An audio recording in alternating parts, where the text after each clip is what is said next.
Assalamualaikum warahmatullahi wabarakatuh. Alhamdulillahirrabbilalamin. Pada kesempatan kali ini kita masih diberikan kesempatan dan rahmat oleh Allah untuk bertemu lagi dengan mata kuliah biologi terapan yang akan dipandu oleh kelompok 1. Pada kesempatan kali ini, kelompok kami akan membahas materi tentang budidaya tanaman hortikultural. Sebelumnya, izinkanlah saya sebagai moderator untuk memperkenalkan anggota-anggota kelompok kami. Yang pertama, dengan saya sendiri, Anita Febri Amelia Putri. Yang kedua, ada Dila Febriani. Yang ketiga, ada Recha Fadli. Yang keempat, ada Yola Puspitasari. Tanaman hortikultura adalah segala kegiatan bercocok tanam seperti sayur-sayuran, buah-buahan, ataupun tanaman hias di mana lahan yang digunakan adalah kebun atau perkarangan rumah sebagai tempat untuk bercocok tanam. Tanaman pada hortikultura berguna sebagai sumber daya untuk dikonsumsi, tetapi ada juga untuk hal keindahan. Biasanya hasil yang diperoleh dari budidaya secara hortikultura selalu diupayakan lebih tinggi daripada cara budidaya tanaman lainnya, karena hortikultura menggunakan lahan atau area yang lebih luas untuk bercocok tanam. Saat ini, tanaman hortikultura menjadi tanaman budidaya di kebun dengan skala yang besar. Tetapi, bisa juga tanaman ini dibudidayakan di area yang berskala kecil, misalnya di perkarangan rumah, sehingga tanaman tersebut dapat memberikan manfaat secara langsung kepada yang membudidayakannya. Tanaman hortikultura memiliki prospek pengembangan yang baik karena memiliki nilai ekonomi yang tinggi dan potensi pasar yang terbuka lebar, baik di dalam maupun di luar negeri. Fungsi sayuran sebagai penyediaan vitamin, mineral, serat, dan senyawa lain untuk pemenuhan gizi kita. Sedangkan untuk fungsi ekonominya, tanaman hortikultura ini menjadi sumber pendapatan petani, pedagang, dan kalangan industri. Jika ingin melakukan budidaya tanaman hortikultura sebagai yang telah dijelaskan tadi, alat yang perlu kita sediakan adalah sekop, garpu tanah, cangkul, gembor, koret, sprayer, sarung tangan, dan gunting tanaman, serta bahan-bahan yang diperlukan antara lain seperti benih atau bibit tanaman tersebut, pupuk, pestisida, dan media untuk menanam tanaman tersebut. Kerja 1. Pengadaan benih. Pengadaan benih dapat dilakukan dengan cara membuat sendiri atau membeli benih yang telah disiap tanam. Pengadaan benih dengan cara membeli akan lebih praktis. Petani tinggal menggunakan tanpa jerih payah, sedangkan pengadaan benih dengan cara membuat sendiri cukup rumit. Di samping itu, mutunya belum tentu terjamin baik. Keberhasilan produksi cabai merah sangat dipengaruhi oleh kualitas benih yang dapat dicerminkan oleh tingginya produksi, ketahanan terhadap hama dan penyakit, serta tingkat adaptasi iklim. Biji benih lebih baik membeli dari distributor atau kios yang sudah dipercaya dan dapat dipertanggungjawabkan kemurniannya dan daya kecambahnya. Cara yang kedua yaitu pengolahan tanah. Sebelum menanam cabai, hendaknya tanah digarap lebih dahulu, supaya tanah-tanah yang padat bisa menjadi longgar, sehingga pertukaran udara di dalam tanah menjadi baik. Gas-gas oksigen dapat masuk ke dalam tanah, gas-gas yang meracuni akar tanaman dapat teroksidasi, dan asam-asam dapat keluar dari tanah.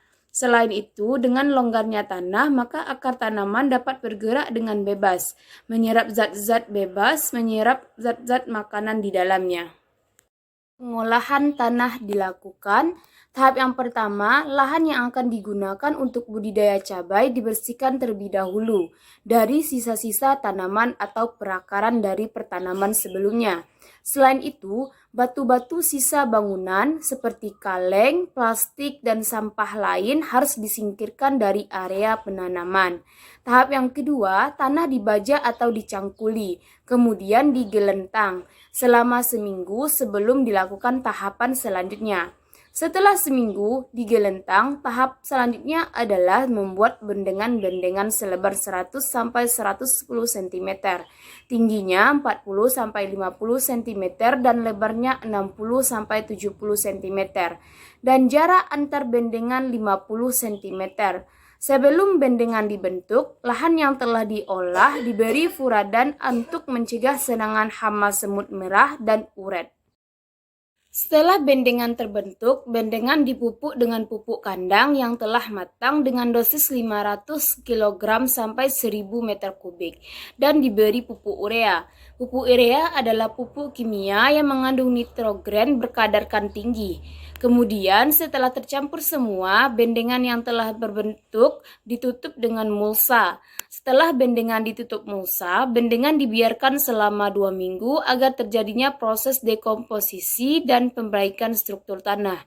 Bendengan yang telah ditutup mulsa dan dibiarkan selama 2 minggu, kemudian dilubangi dengan jarak 50 x 70 cm. Baiklah, saya akan melanjutkan pembaca materi, yaitu untuk tanaman sayuran dibutuhkan tanah yang mempunyai syarat-syarat di bawah ini. Yang pertama, tanah harus gambut sampai cukup dalam. Yang kedua, di dalam tanah tidak boleh banyak batu. Yang ketiga, tidak boleh mudah menjadi padat. Yang keempat, dalam musim hujan, air harus mudah meresap ke dalam tanah ini. Berarti pembuangan air harus cukup. Adapun tujuan pembuatan bedengan dalam budidaya tanaman sayuran adalah yang pertama, memudahkan pembuangan air hujan melalui selokan. Yang kedua, memudahkan meresapnya air hujan maupun air penyiraman ke dalam.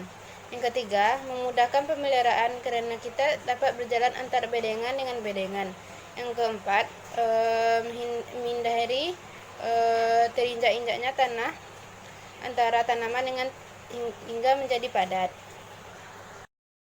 Yang ketiga, penanaman. Pada penanaman yang benihnya langsung disebar di tempat.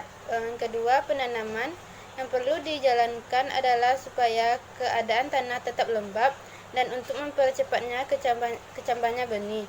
Sehari sebelum tanam, tanah harus dialiri terlebih dahulu. Yang ketiga, tanah diaduk, dihaluskan, rumput-rumput dihilangkan. Kemudian benih disebarkan menurut deretan secara merata. Yang kelima, setelah disebarkan, benih tersebut ditutup dengan tanah, pasir, atau pupuk kandang yang halus.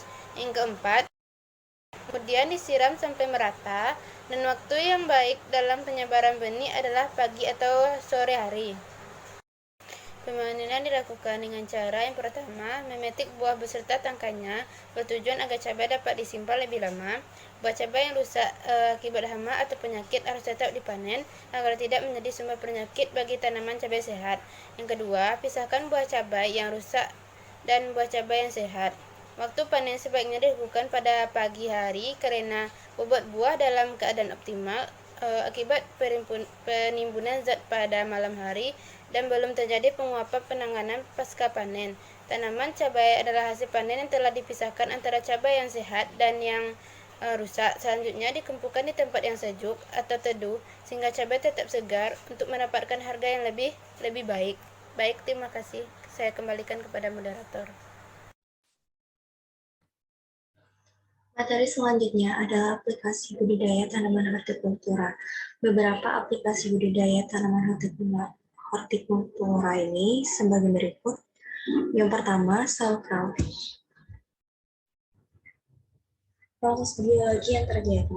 Sauerkraut adalah makanan khas Jerman yang terbuat dari fermentasi sayuran kol atau kubis. Penyajian sayuran umumnya mirip dengan kimchi khas Korea, yakni dihidangkan dengan aneka lauk. Pembuatan sauerkraut cukup sederhana karena hanya menggunakan dua bahan, yaitu irisan kol dan garam laut. Kedua bahan tersebut dicampurkan hingga mengeluarkan air asin. Air inilah yang berperan dalam proses fermentasi serta dalam menghidupkan bakteri baik. Selama proses fermentasi, bakteri tersebut akan mengubah gula menjadi asam laktat. Asam laktat ini yang dapat membuat kol lebih awet dan mampu menghambat pertumbuhan bakteri berbahaya jika dikonsumsi. Kedua, sayuran acar.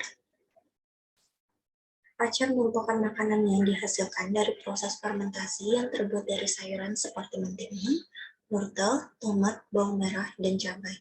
Proses fermentasi yang terjadi secara alami ini dipengaruhi oleh bahan utama yang digunakan dalam pembuatan acar.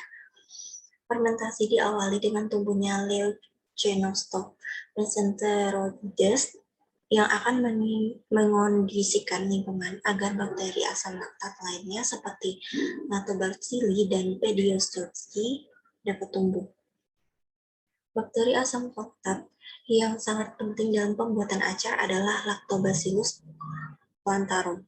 Selama fermentasi, bakteri asam laktat yang tumbuh dapat mengubah gula pada bahan menjadi asam.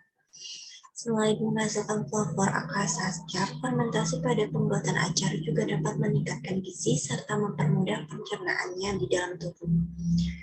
Tekstur sayuran setelah fermentasi menjadi lebih lunak dibandingkan saat masih mentah karena adanya mikrobia seperti Bacillus, Fusarium, Penicillium, Cladosporium, Alternarium, Mosor, Aspergillus, dan lain-lain yang dapat menghasilkan enzim pektinase dan menguraikan pektin, seperti dinding kokoh yang memberikan tekstur keras pada pembuatan sayuran mentah. Selain itu, tekstur lunak juga dapat disebabkan karena adanya pertumbuhan Bacillus vulgaris. Sayuran yang difermentasikan seperti acar ini dengan menggunakan larutan garam atau cuka atau minyak, kemudian disimpan dalam wadah tertutup selama kurang lebih dari 5 minggu. Dalam jangka waktu 5 minggu tersebut dapat lebih awet daripada bahan baku mentahnya, kira-kira hingga 2 tahun. Baiklah, hanya itu yang dapat saya jelaskan. Terima kasih.